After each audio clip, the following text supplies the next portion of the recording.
Welcome back to another episode of Here and There. This evening we are going to be going through Silence of the Lambs as part of our Hannibal Lecter book series, where we discuss the film adaptations of literary works.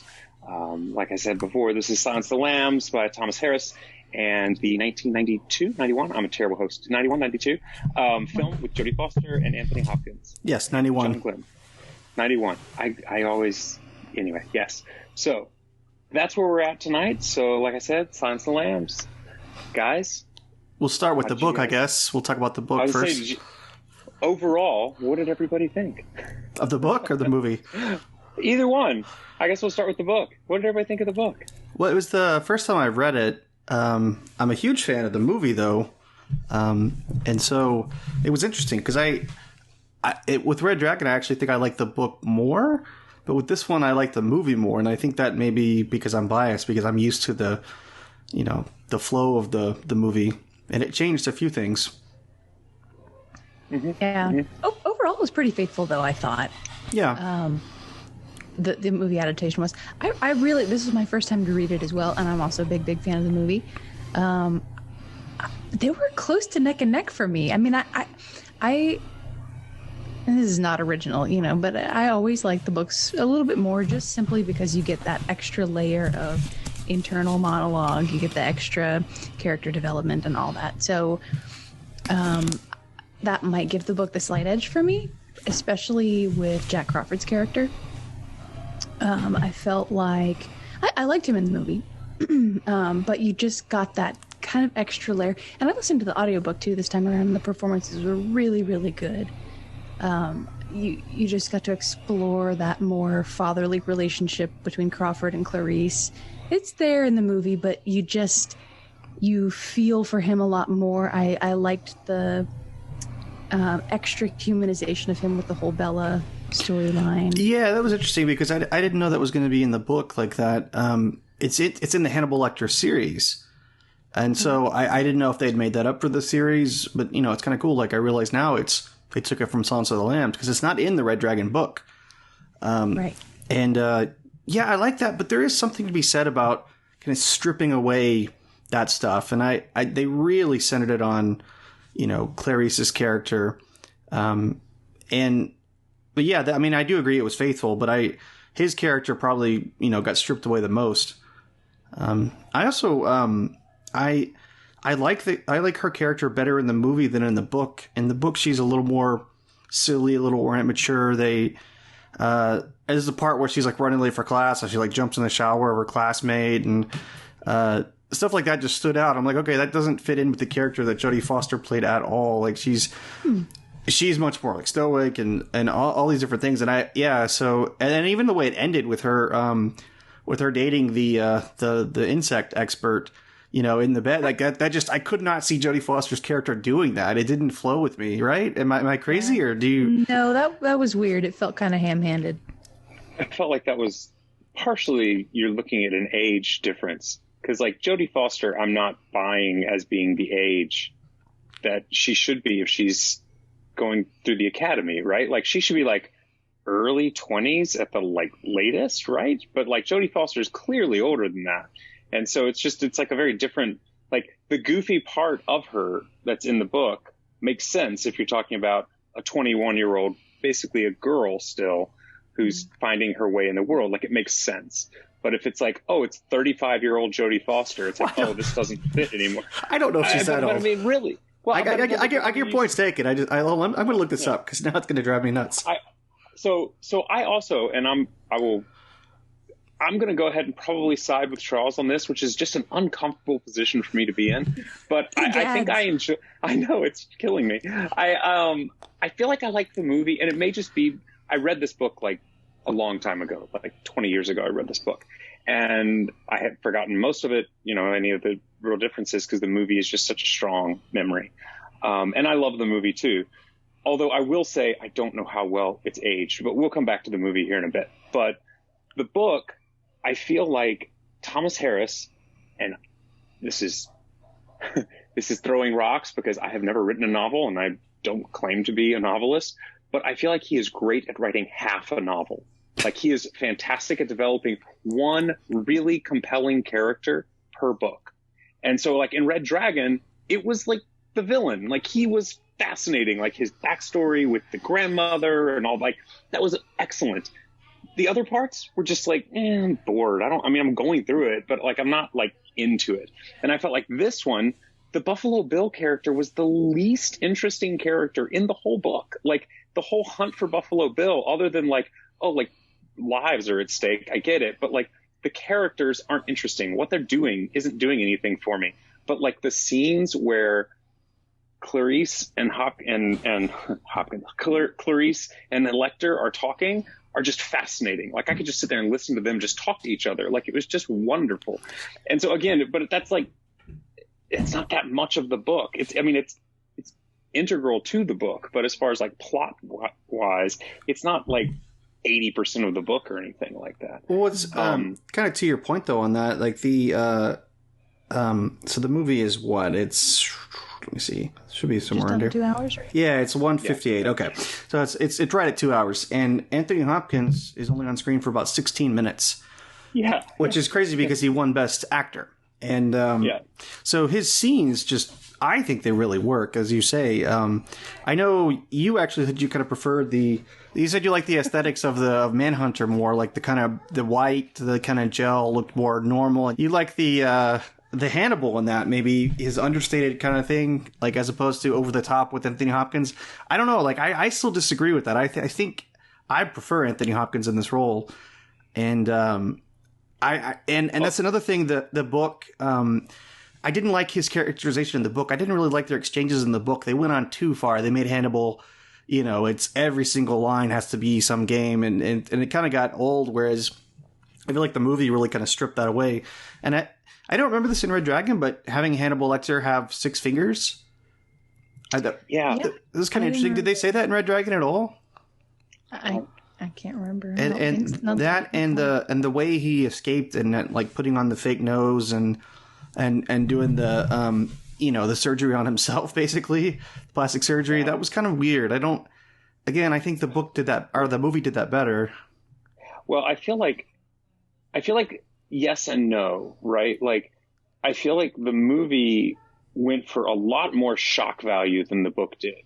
Like that end scene when Hannibal escaped, no body was hoisted by ribbons and disemboweled, and like there weren't spotlights and fog machine. I mean, like, Hannibal Lecter's like making like an art piece, and it's like, this is not what he did in the book. Like, he was vicious and he was brutal and he had a method, but he wasn't like, there was nothing showy about it. He wasn't doing it to like make a splash. He was doing it because it was the right thing to do, or whatever. But like, the movie went pretty hard into a lot of that. Save that for this. I feel like this is my fault, and I'm sorry. Yes. No, this is my fault because I'm blurring the line here. We should try to stick to the book. But I didn't like Hannibal as much in the book, and like I said, I didn't really like the Clarice character as much. I did like, like you said, I like Crawford's character more. There's also like a bunch of weird stuff in there too, like the other guy besides Barney that's at the asylum that has like the weird joke and stuff he tells her, and it's just, I don't know. There's some really weird stuff in there that I don't understand. I think it was an attempt at humor or a little levity, but I don't know. I also wonder about the book, not so much in its style, right, but in its like context in time, like when the book came out, had stories. I mean, obviously Red Dragon came first, right? Red Dragon was published first. Was this kind of genre like new? Like, I mean, obviously like the story of serial killer, I mean, like Jack the Ripper was on broadsheets, right? So like, I mean, the idea, like, these things are already in the public consciousness to some degree, but I feel like it didn't really hit the American modern zeitgeist this way until these books and these movies. Well, I could be totally wrong. Also, it's the whole forensics thing, especially in the 80s. I mean, the books really focus on the technology and explaining what every little piece is, because it was like brand new. The getting the facts and getting every all that detail. And and I do wonder if it's not so much that these were the best, so much as they were the first, right? Like maybe somebody else did it better later, but because he did it first, that's what they're all associated with, right? Like Xerox, like that's what every copy machine is called from now on, is a Xerox machine. You know, I don't know. I'm just, yeah. So I don't know. Not to take anything away from the book. Like I said, I actually enjoyed this one a lot more than Red Dragon. I really did, as far as the book goes. I thought it was way I didn't. more I liked Red enjoyable. Dragon a lot more. I don't know. Good. Finally, we can disagree again. Thank you. Well, but I like that. I like that book a lot more than the movie. We agree on Silence of the Lambs, but that reminds me though, Gene Siskel hated the movie, and I thought you would be like him in this case. I was thinking you were going to really hate the movie. We'll get to the movie. Okay. I have qualms with the movie, but we'll come back to that. Kelly, I feel like we're, you know. Yeah, we're not. Yeah, where are you? What are you thinking? Hello out there in Tennessee, a new place in Tennessee. No, I don't know. I think I just disagree. I didn't I didn't really even read even the specific moments you're referring to where you thought it was like a kind of an awkward attempt at levity. I didn't really see it that way, and I don't know if that's a different experience, you know, reading it versus listening to it, because the narrator, it wasn't as if he was ripping off the performances of the movie, but you could tell it was in, because it was like a 25th year anniversary edition of the audiobook was, and so you could tell that his portrayals were influenced by the way that the characters were played in the movie, and so it felt like a play, like an audio play of the movie. You know what I mean? So it didn't really feel very different at all to me. It was so well done. I didn't, you know, who knows how I would have interpreted some of those lines if I would have just been reading them and like letting my imagination fill in the tone. But I didn't like Clarice, the way she was read. It was just like Clarice in the movie. I didn't think she was really seemed too young or seemed too anything. I don't know. I just had a totally different experience, but I mean, yeah, I liked it. Y'all are making totally valid points. It's just like looking back, that's not how I interpreted it at the time that I was reading. But yeah, I thought it was great. I also listened to the audiobook, by the way. So you did? I did. And I can agree with some of what you say, because there were definitely points when people were like, you could tell that it was like, don't do an Anthony Hopkins impersonation. It's not going to work out. Like, just do your own thing. Like, it happened. So. And that's hard to get away from, though. It's so iconic a role now. Yes. Even the way he did Clarice, I mean, the accent was similar. Like the way he did it. I mean, yeah, I don't know. But I just keep. Sorry, go ahead. No, I was going to say some things are kind of the opposite, though, I feel, of what Charles is saying. Because I agree with you, Charles. There were definitely parts that made Clarice feel less mature, right? Like goofier almost. But then, like, there were other parts that I felt three-dimensionalized characters, like you were saying, Crawford. But also, like, I kind of liked the fact that the bug guys at the Smithsonian weren't just, like, caricatures of bug guy nerds at the Smithsonian. Like, they actually were, like, people. And so, like, her going on a date with him didn't bother me, because I was like, he's a person. Like, he's a real person who just happens to be an entomologist. Like, it's not that it bothers me. It's not that it bothers me. It's just that it's so different from the movie and the way the movie ends and the note, you know, like I said, it goes back to the whole like plastic surgery and his escape and all that. That's so different that it bothers me. And that's a bias I have just because of how good the movie is. I mean, the movie's, you know, it's 30 years old this year. So I also think that there were some things that sometimes you are cursed as a novelist, because like a movie, like you're not going to make a 7-hour movie, right? But you could make an 800-page book and no one is going to bat an eye, right? Like that's totally valid. And I feel like some things that they distilled in the movie played better when they were distilled. I agree with you. That's what I'm saying. They simplified and like for instance. Well, the one that sticks out to my head, just off the top of my head, is the storage when they go to and find the head in the car. I think the movie played that better. It was it almost was way too convoluted in the book. It was like, oh, it's this person's, and they left it there, and they had an estate, and they were arguing about the estate. In the movie, no, it's Lecter that has that, and it's his, and he collected it. It just makes more sense streamlined, I think. Well, the ones that I was thinking of was not even something as specific, I guess, but like it was Clarice's backstory. Like I thought her dad in the book, her dad was not a cop. Her dad was just some like night watchman, which plays totally different because she becomes a cop in the movie because her dad was a cop, right? Like that like she's fine. And also in the book, her mom was a huge presence, right? Like the whole like be strong like your mom. What was the strongest thing you ever saw your mom do? Like the mom's non-existent in the movie, right? And that's not bad, but it's just like in the movie they did such a good job distilling it down. And then I think the most perfect thing that they did in the movie that I have to imagine Thomas Harris was just like, oh, I wish I had thought of that, was that instead of Clarice getting on her horse and riding off when she heard the lambs screaming, in the book or in the movie, she like grabs one of the lambs and tries to save it, which like the whole, like, I have to save this one. Like that plays so much better as even as a child, I had to go save the thing that was being killed. That just works so much better. And again, is it more realistic? Is it just that it's more poetic? Is it whatever the point being, her getting on the horse and riding off does not translate as here's the precursor to you becoming the savior who goes to save people in trouble. Like it's you're running away because you're scared. Maybe more realistic for a little girl, but from a story arc standpoint, it's so much better that she's trying to save the lamb and she can't, and it dies anyway. Like that's so much better in a story. Yeah. I agree. So kudos to the screenwriter, whoever, I can't even remember who did the adaptation, but he won an Oscar for it. I get blanking on his name. Way better. Mm-hmm. Yeah, that bit was way I think it's Ted Talley, I think. Yeah. Yep, that sounds right. So anyway, that again, now we've just started talking about the movie. We just totally Is there anything else we want to say about the book? It's hard not to. It's really hard.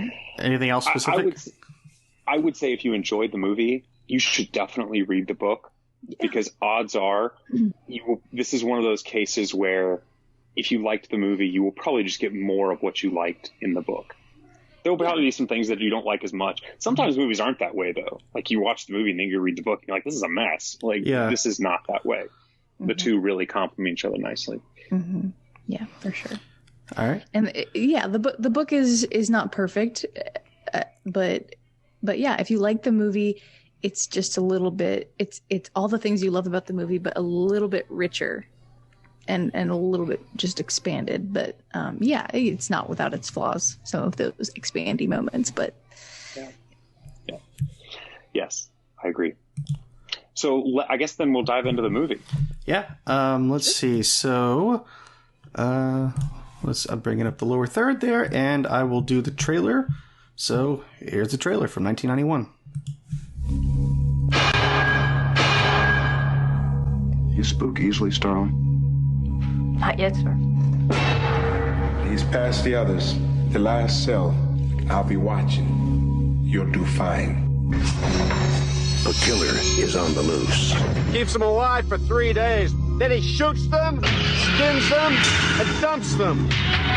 A rookie FBI agent is on his trail. He's got real physical strength, cautious, precise, and he's never impulsive. He'll never stop. But in order to track him down, she'll have to match wits. I'll help you catch him, Clary. Believe me, you don't want Hannibal Lecter inside your head. With the darkest of all minds. Just do your job, but never forget what he is. But he's a monster. Pure psychopath. So rare to capture one alive.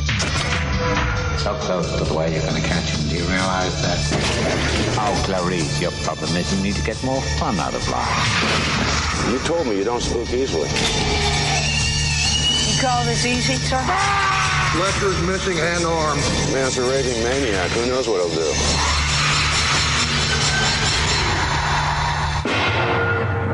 Thank you, Clary.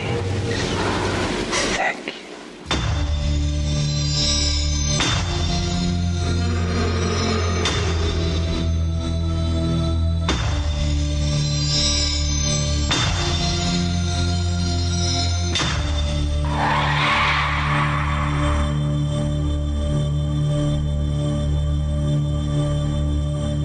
that's Silence of the Lambs, 1991.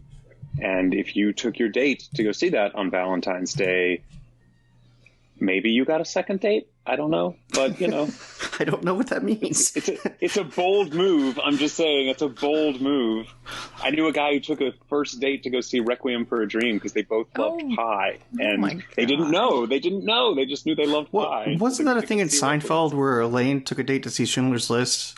No, they made out. Oh, they made out in Schindler's List. They were making out in Schindler's List. Sure, he did, yeah.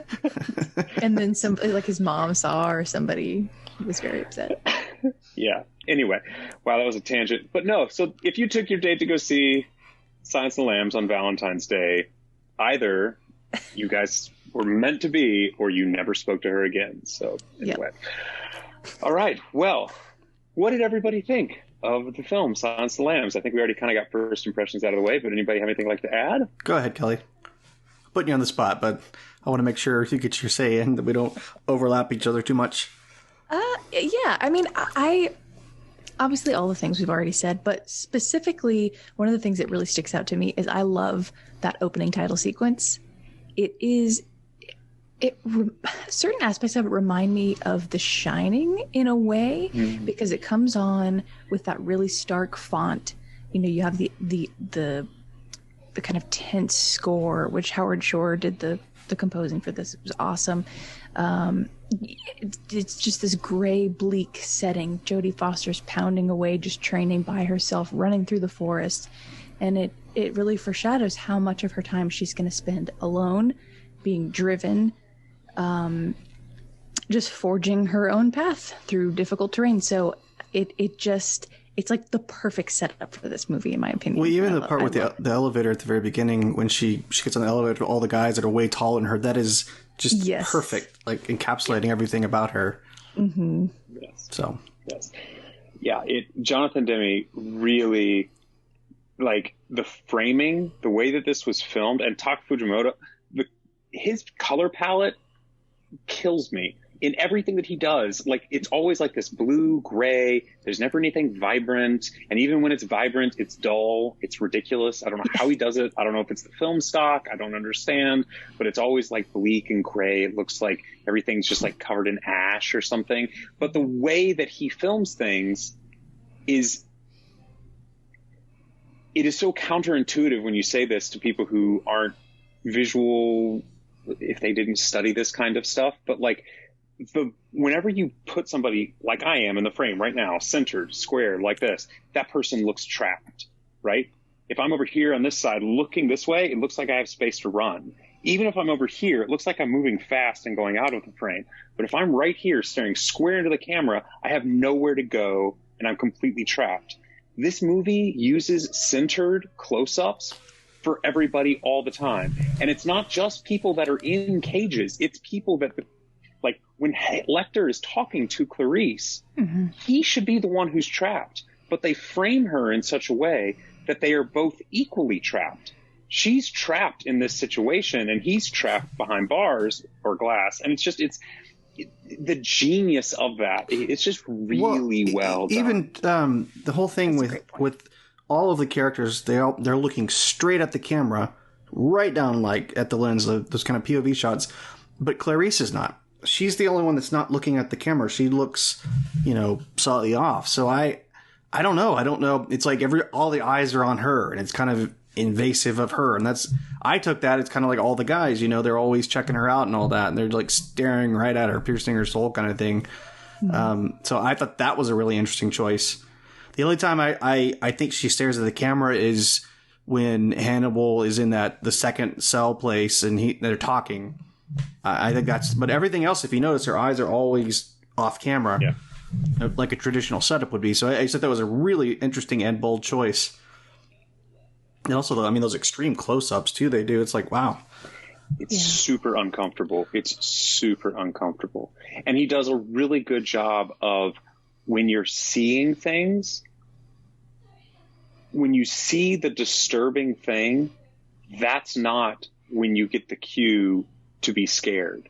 Like, for instance, when Clarice is in the basement and she's looking around and the lights haven't gone off yet, and she comes to the bathtub with the putrefied body or whatever in it, that's all played so quiet because they don't need to do anything. It's just the tension of the silence. The silence is what is uncomfortable.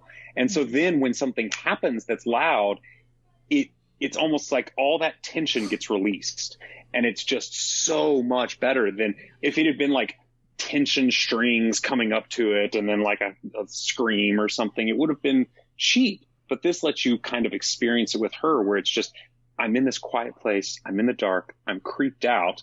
Nobody needs to tell me that this is scary. This is just scary. And it was the same way when she was in the like storage unit, which was just terrifying. Like that's just a terrifying concept. That walk down I love. I think that's brilliant. The whole like setup, how Dr. Chilton explains it to her, the red light when they're looking at the photograph, all of that setup walking down, and then, you know, it comes to him and he's just standing up, very polite. And it's creepy the way they do it. I think that's absolutely brilliant. Yeah, for sure. In that same vein, I like how they don't. You often don't like if someone is showing something else, like that moment where Chilton shows her the picture of the nurse after Hannibal. She broke protocol with him, what he did to her. We don't ever see that. We just see other characters' reactions to it, which I feel like helps the movie hold up over time, and it encourages your imagination so you can really run wild with it and make it in your mind as gory as you think it might be. It's scarier, and I don't know. I love that. And it makes those moments when you do see the really gory thing just a little bit more rewarding. Like we see the severed head. That's an example of something that they do show you, and it's horrifying and awful. But when the body washes up in the river in West Virginia, like we don't see, you see a little bit of her, but you can see that they're all reacting in this way that it's just and even the things under the nose to kind of hide the smell. I mean, that really sets it up because you feel it. You smell it, you know, and the way they show it, like even when they're pulling the thing out of her mouth, they're just like showing the teeth from the side. They never really get a clear picture of it. It's really fascinating.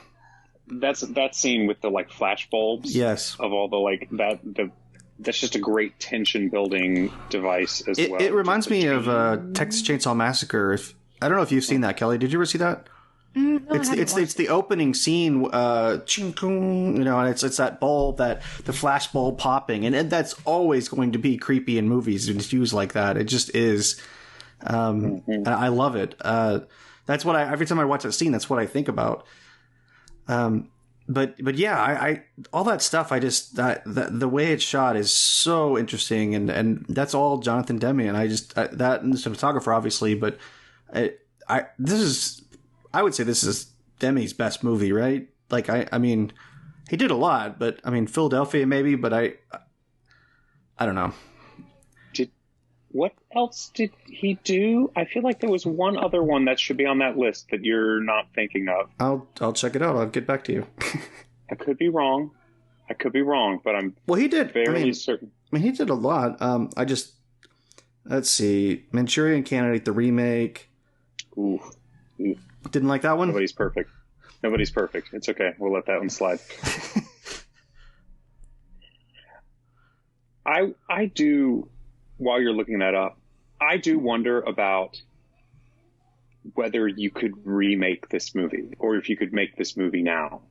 And I say that for a few reasons, right? Like the first is that I feel like this movie caught the FBI at this like perfect sweet spot where kind of the stench of Hoover and the 60s FBI, where they're like literally like targeting civil rights activists and stuff, had finally washed away, but like Waco, Branch Davidian hadn't quite happened yet. And so it's like right at this point where they're still kind of the good guys. Because I mean, in the movie, the FBI is the unquestioned heroes of the story. Like there's never any like ulterior motives. Nobody's trying to do anything to get back at somebody. Nobody even really has flaws in the FBI. Like they are just, I mean, they're as close to Dale Cooper from Twin Peaks, like perfect FBI agent. I still haven't. I'm in the second season. I haven't finished it yet, but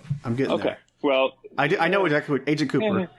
Yeah, but it's like that though, where they're right at that point where it's just like, and even Twin Peaks falls in the same time frame where like you could have an FBI character be the hero and people wouldn't just be like, you're just a Fed, like it wouldn't happen, right?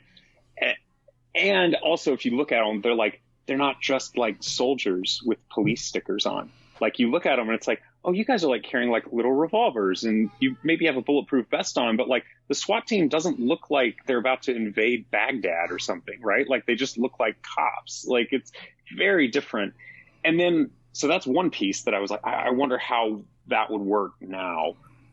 And then the other piece is like, could you make a cross-dressing, transvestite, transgender serial killer now? Like, could you get away with that? Well, like, I'm not even saying that I just don't know how that would play. But to that point, that's something I actually did think about, especially with the book, because I wondered, I was like, oh, here we go. It's going to be something that's like, stereotypical of the 80s, the 90s, and it's going to be offensive.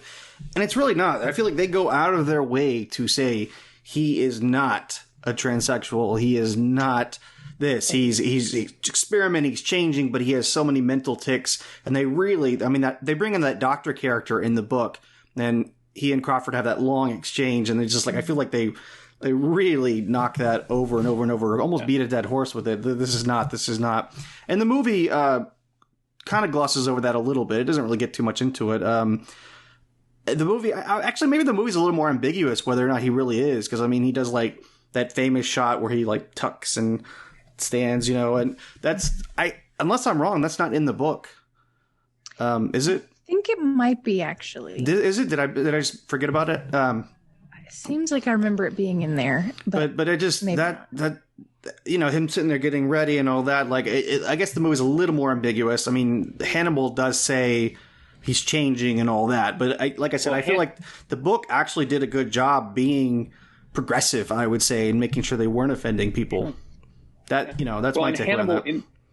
In the movie, Hannibal does say he's not a real transvestite. Like, he says that. Yeah. He's like, he's not actually this. He just thinks that he is, or whatever. But it's, even though, and I agree with you. I just more mean that I wonder if you could even put something out there that could have the whiff of that at this point in time. And I'm not saying that that's good, bad, or indifferent. I'm just more saying, like, I wonder if you could even do that now. Like, could you have something where that, I don't know. And I don't know. Maybe I have no idea. But it was a really, again, that's another product of its time, right? Like, it's at a point where that was still a shocking enough concept to be shocking to enough people, but also acceptable enough that it wasn't just like outright banned, right? Like, it's kind of in this weird gray area historically where, like, now you may not even be able to do it because, one community could take such offense to it that they would just boycott. I don't know. It's all so, I don't even know. It's a very strange thing. Again, this movie is a very particular point in history where it came out, and it's a great time capsule of that point in time. It's really, I think it holds up pretty well, though. Yeah, you're right. I don't know if it could be made the exact same way. I mean, I feel like, I don't want to spoil anything for Hannibal next time, but I feel like that did a completely different portrayal of the FBI. It changed everything and made it, especially with the opening bits, almost like an action film. And yeah, and that was 10 years later. So I feel like those movies are just trying to replicate what Silence of the Lambs did, and even the remake of Red Dragon. So it's just interesting. I don't know. It is a product of its time, but that's not to say I think it's outdated, because I don't. Go ahead. Who is? I feel like I kind of feel like it holds up as well, even in that sense, because I do agree that I felt like they made it pretty clear this is not. In the book and the movie, Clarice has that comment when he first suggests that he is a transsexual or could be found having applied, for sex reassignment, and Clarice is like, nope, tries to cut him off. That's not typical behavior for that population. Oh yeah, she does say that in the movie. That's right. I forgot about that. Mm-hmm. You're right. So maybe I take it back. Maybe it's not as ambiguous as that. I just thought the book did it more. It did. I definitely think they went into it more in the book, but even the movie, they did say that. But even in the sense of Clarice being the star of the show, a female lead detective in a man's world in the early 90s. I mean, I don't think by any means they were the first to do that, but it felt fairly progressive to me. And her whole relationship, especially in the book with Jack Crawford, he didn't really talk down to her or mansplain to her. He took her under his wing. He encouraged her to go off and use her intuition and her skills. And she had to be hampered somewhat by red tape, but aren't we all, especially in the FBI. But I just felt like their relationship in the book was really cool. It's interesting that he had a completely different relationship with, I can't think of the guy's name from Red Dragon. What was it? Will Graham, yeah. Their relationship was like friendly and all that. I know they'd known each other a lot longer, so it's interesting to see Crawford's reaction to a new trainee and all that, and a woman at that. So I like that aspect of it. I really wish Scott Glenn had been in Red Dragon. I hate that I like Harvey Keitel in Red Dragon, but I just wish Scott Glenn had agreed to do it. But there's a series Clarice on CBS now. I don't know if you guys have caught any episodes of it. Have you, Kelly? Yeah, I am. I think I'm caught up. I've only watched the 2 episodes of it. Do you like it? Yeah, I do. And it folds in a lot of those elements that were in the book that I never, that weren't necessarily explored in the movie. You okay? Just did a really weird thing. Yep. Sorry if you're hearing that on the recording. No, it looked like you were choking. I was like... No, it was like a weird... So I'm mixed on the series. I need to watch more of it. They definitely went more with the book. That's right. The whole like senator thing, that character is more like how the senator was in the book. And that's something else I actually like more in the movie. The senator in the movie is more sympathetic and all that. In the book, she's kind of...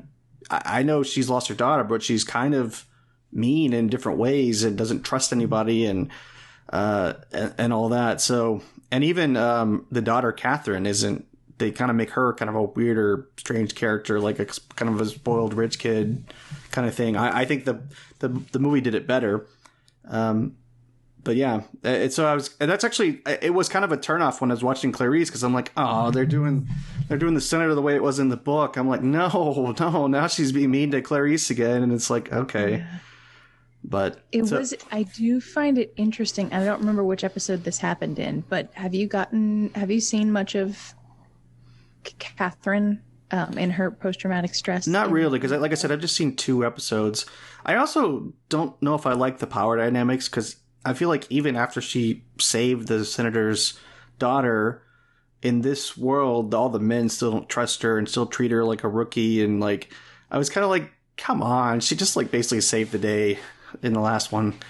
Yeah. But they do that in every movie. It's like, no matter, these heroes coming into the sequel, like it's like Ghostbusters 2, after they've saved New York, they're having to work kids' birthday parties and nobody likes them. It's like, what happened? So yeah, they definitely play up the fact that, because Krendler was such a minor character in the book and the movie, I almost completely forgot, in between watching the movie the first time and starting the show, like, who was Krendler again? Yeah. But that he was chapped and burnt about it, that Clarice made him look stupid. And so I think that's the cause of their... Right. They're going, like I said, they're going off the book. I just, and I haven't read Hannibal yet, but I think the Hannibal book, I know the movie does. I think that goes more into him, but we'll see. Eesh. Yeah, he is not likable. I'm not gonna lie. I'm not looking forward to Hannibal, the book. I don't know. I've heard very, very mixed things. I've heard it's completely different from the movie. So, the movie never. Anyway, we'll talk about that next time. I haven't seen that movie in so long because that was. No, I haven't seen it since I saw it in theaters. So. I saw it in 2001, and I was like, that was the last time I saw it. If that tells you anything. I do also need to really quick go back and say that I feel like Silence of the Lambs, don't get me wrong, again, I love this movie, but I do wonder how much of it is that this was the best example of this, or how much of it was the first example of these kinds of things. Like the forensics, the serial killers, all this kind of stuff. Because I feel like, and this is an extreme, I'm being hyperbolic here, but like, I feel like this is like, sometimes watching Silence of the Lambs, I'm like, this is like a good episode of CSI, but it's not like, from like a story perspective, from like a shock perspective, that doesn't mean the performances are at the same level. That's not what I'm getting at. But I just mean, like, I feel like a lot of what this movie is known for is that kind of shock, and it's creepy and it's gross and it's so like in your face and it's like all this stuff. It's like, this is like, I can watch this on TNT, like in the middle of the day on a Tuesday. Like, it's not that extreme now. Like, I know it's like 30 years ago, but still, it's just bizarre how. I don't know. I mean, I would say first and best. I love this movie. I'm not saying anything bad about it. I'm just saying. Do you count it as a horror movie or a thriller or some kind of weird hybrid? Not a horror movie. It's not a horror movie at all. Like, I don't think it's a horror movie at all. Yeah, I would say more thriller. I think it definitely dips its toe into horror. You talk about the guy like splayed out in the thing, and there's some very horrific imagery, and I don't know. I like I said, it's to me it stretches into that a little bit, and if it is, then it's the only horror film to have won Best Picture, which is, I don't know, which is kind of amazing. That's part of what I wanted to get at is I love this movie. I really do. I'm giving it grief right now, but I really do love this movie. But I wonder if it got more acclaim than it deserved at like the Oscars and stuff. Like, I don't know that I would give this Best Picture over like JFK or something like that. Like, that's a stretch in my opinion. Like, that's like a big stretch in my opinion. I mean, like, I don't know. I'm not saying that like one is like objectively the better movie, but it just Silence of the Lambs over JFK. Yeah, you could say that objectively. I mean, it's just. Silence of the Lambs all the way. That's not even a question. All right, that's fine. That's fine. We gotta fix. Is JFK on our list for 50-50? Because it's gotta be. Right? Because if I'm hearing you right, we are going to have a major argument about that movie. Well, all I'm getting at is, I do wonder, was it a slow year for movies? What? Or no. Hear me out. I'm trying. Anytime one movie comes in and sweeps as much as this one did, it makes me wonder if there was just some wave that it was riding, or were there just like, what were the other nominees? What allowed for that sweep? Or was it like Return of the King or something, where it's like, oh, this is like the culmination of like years and years of, I don't know. Because it won like everything. I mean, it won everything that year. It did. Yeah, because I think the third movie ever to win the Big Five, and after only It Happened One Night and One Flew Over the Cuckoo's Nest, which is crazy. It's crazy. It's kind of mind-boggling. And I just, it's hard for me to wrap my head around that, because to me, this movie just doesn't feel in that same league. And I'm not trying to talk bad about it. I love this movie. I really do. Like, it's in my brain, it just doesn't fit in that same. Well, so it's Silence of the Lambs, Beauty and the Beast, which is, I believe, the only animated film to be nominated. Up until that point. Yeah, well, because Up got nominated too. Bugsy, JFK, and The Prince of Tides. I mean, to me, there's a really great animated film, and there's Silence of the Lambs, and all the rest.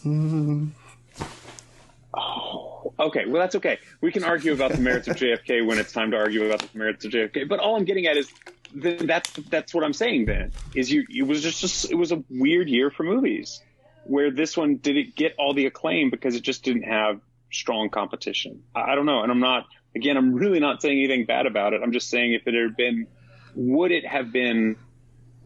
I don't know.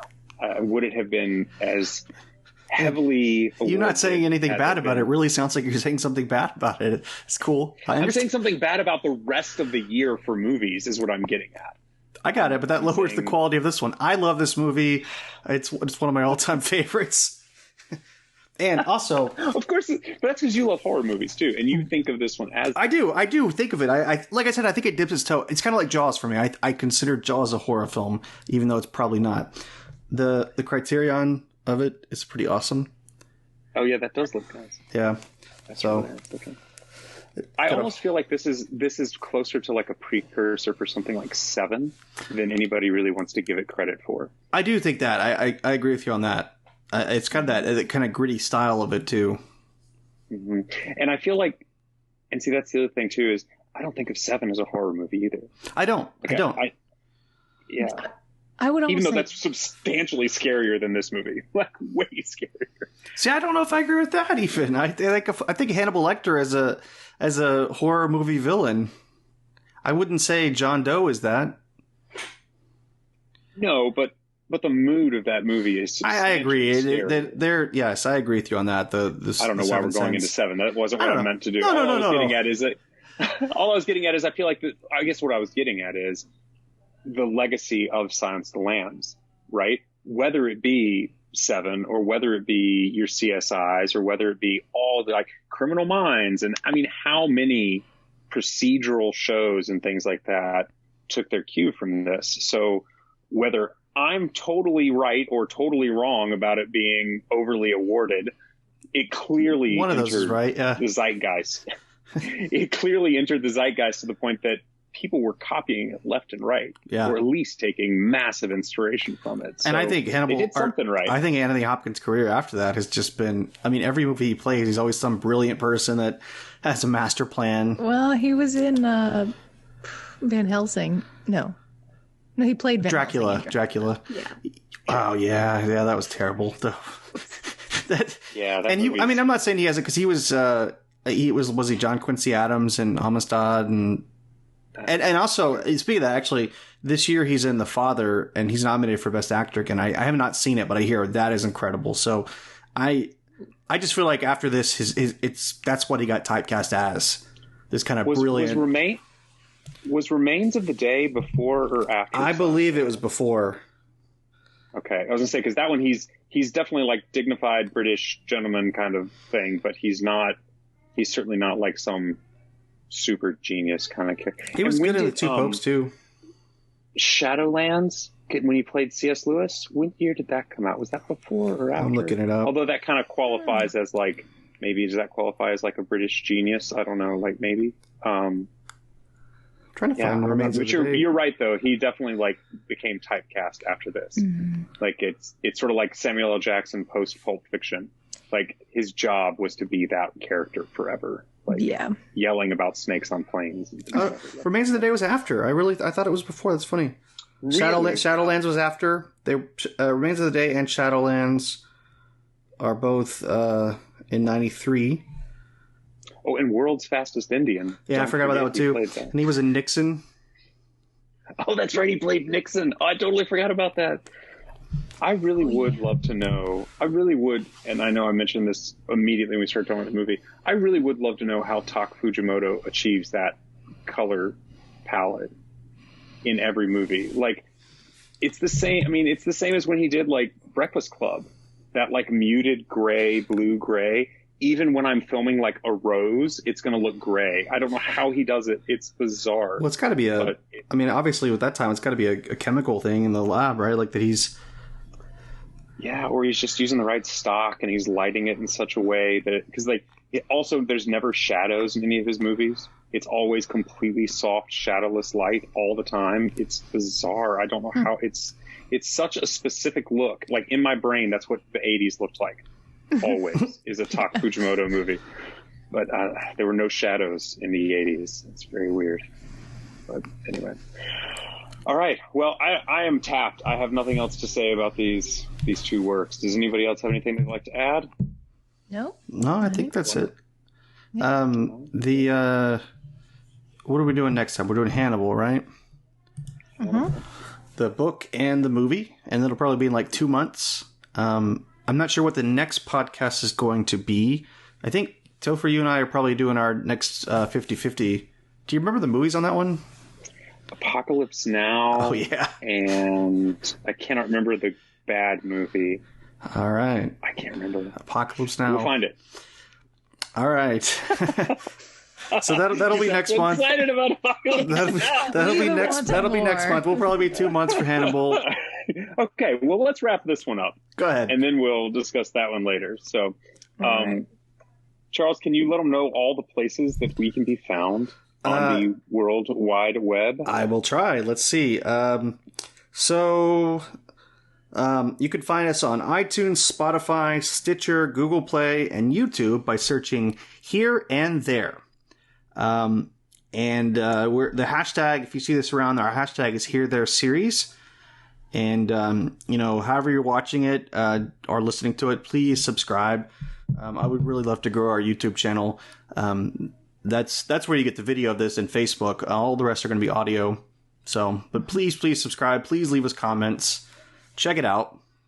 Because this is our third one. I don't know what the next series is going to be, but we'll be doing this for at least 2 more episodes, right? So, cool. Yep. All right. All right. Anything else, guys? I don't think so. Yeah, be sure to check out these the book and the movie if you haven't seen or read either one. They're both excellent. Yeah, and you got if 2 you haven't months seen to the read movie Hannibal. by now, shame on you. Shame on you for not having seen this movie. 2 months. 2 months to read Hannibal. You guys can read it and watch along with us. There you go. All right. We'll see you guys then. All right. All right, Happy thank you, Easter everybody. if you're celebrating it, guys. Bye.